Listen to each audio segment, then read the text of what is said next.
Hi, I'm Tim, welcome to our channel, and thanks for logging on. If you enjoy these videos, do me a favor and subscribe to our YouTube channel right here at Watchbox Reviews. I'd really appreciate it, and I'd be able to send watches like this to your inbox as soon as tomorrow morning. If you like these videos, do me a favor and subscribe, but also do me a favor and browse our website at thewatchbox.com, because all of these watches are for sale. You can buy, trade, and sell luxury watches 24 hours a day and globally on thewatchbox.com.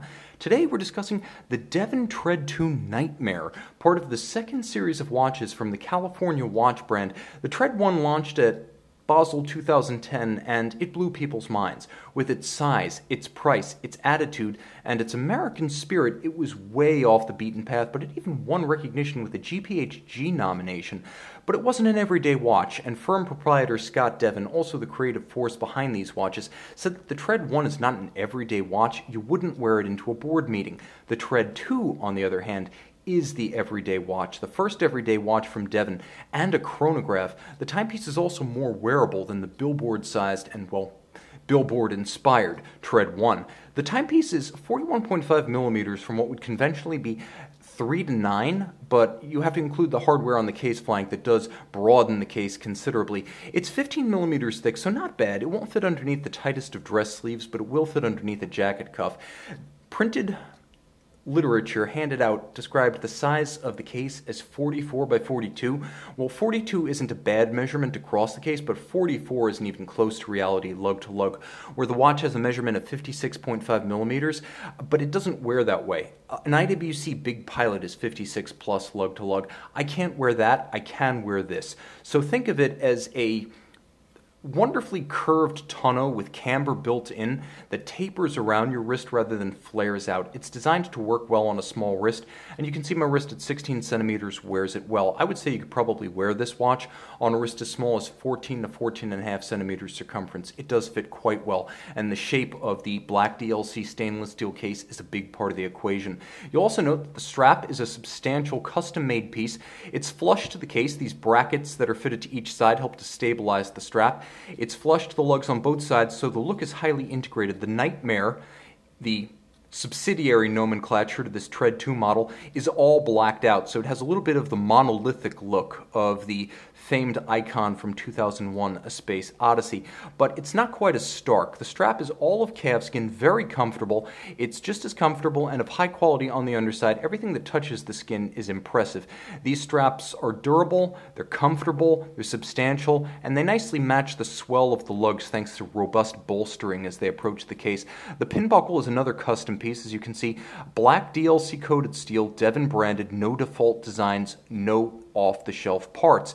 The case has a good measure of contrast. It's a tonneau in all black DLC, but there is a little bit of a distinction between the satin black DLC of the bezel and the high gloss of the case flank.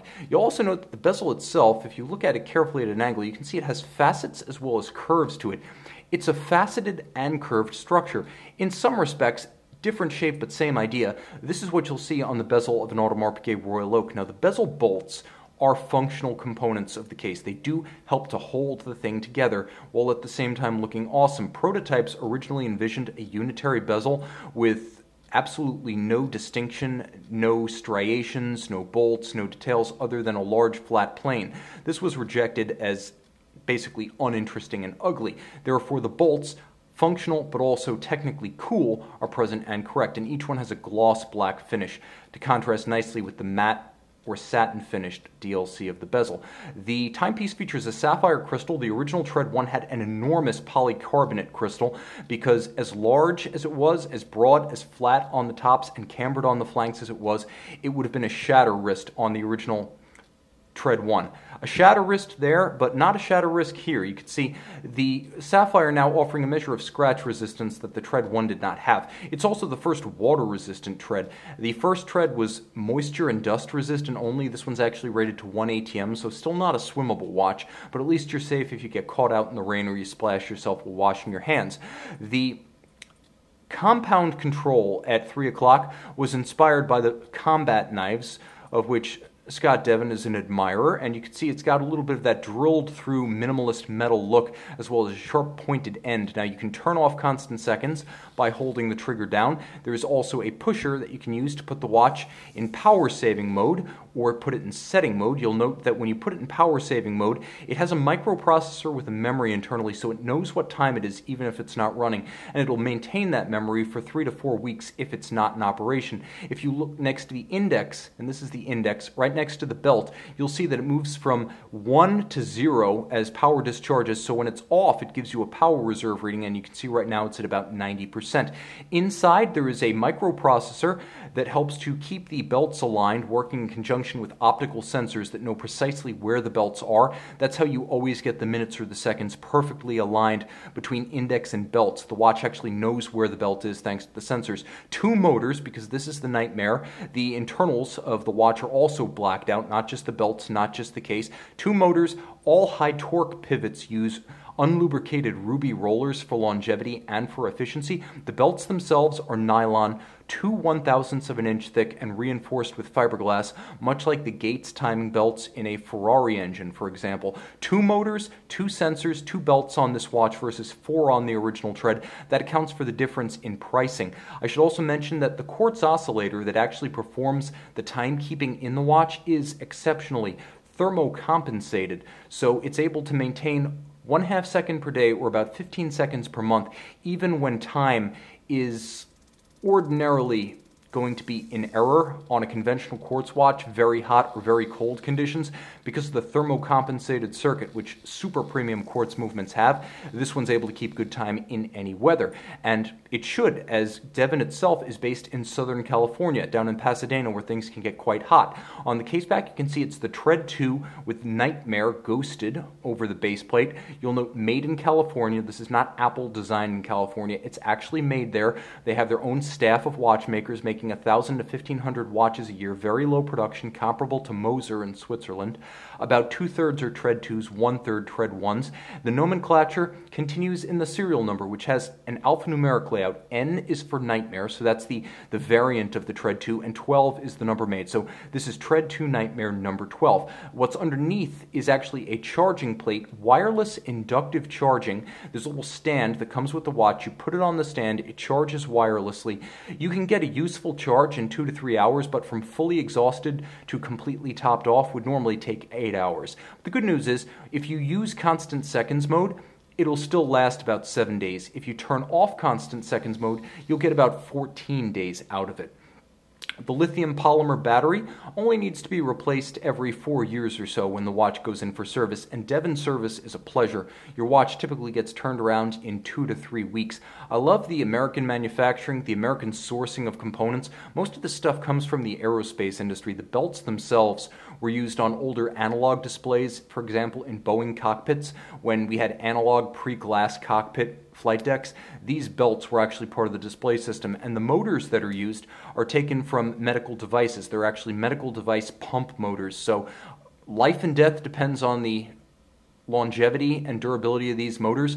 It should have no trouble telling time on your wrist. Now, the key difference, other than the shape, the size, and the disparity in belts and motors between Tread 1 and Tread 2, is that Tread 2 actually features chronograph capability. Now, I mentioned constant seconds. You get it by pushing the toggle down. Now it's in constant seconds mode. Yes, in constant seconds you do lose the minute scroll, so this is for those who want a more animated watch dial. Of course, you push the toggle down, it does remember the minutes elapsed. You jump right back to the minute and hour display. And if you think about it, it's both a jump hour, a jump minute, and hell, let's throw something else in there. It's a regulator. It's all three of those. Even though you don't think of it that way, that's exactly what it is. I should also mention it is considerably quieter than the Tread 1.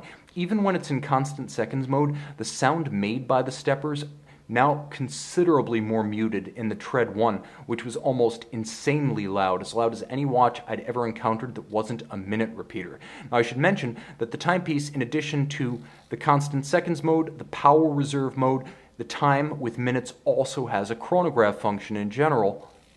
You activate the chronograph function by pressing the crown down and pulling it up. There is a little bit of a trick to it. You have to time it just perfectly, so you do have to have some familiarity with the watch. and you push it down, you pull it up, and now you're in chronograph mode. So what happens now is I push the pusher, 12 equals 0 for our purposes, and now the seconds scrolling away. Every 60 seconds it jumps. So the hour jumps, the first minute will show 1, the second minute will show 2, and if you're thinking forward, you're going to realize that yes, it measures 12 minutes at a time, so you're either going to have to measure relatively short intervals, or you're going to have to remember how many times the minute indicator has rolled over 12. Now you stop it by pushing the crown, and though it's technically a mono pusher because it has one pusher, you can push it again and restart it, so it's not like a mono pusher where you start, you stop, you reset. You can actually start it and stop it. To reset, you push the toggle down. To get back into time-telling mode, you pull it up. There's tremendous theater about these Devons. The way they're made, the way the company operates, the total lack of dogmas, prejudice, and snobbery at Devon is remarkably appealing, and I can say that my experiences with Switzerland have not always lived up to the dream, but with Devon, the folks have always taken care of their owners, and even when I've just called them to chat, they've responded. I love their products, call me a fanboy, I make no apologies. You can see this Devon Tread 2 Nightmare and buy it on thewatchbox.com, or visit govbergwatches.com and call us about getting a new Devon Tread 1 or Tread 2. Like I said, I'm a fan, I just might pick up.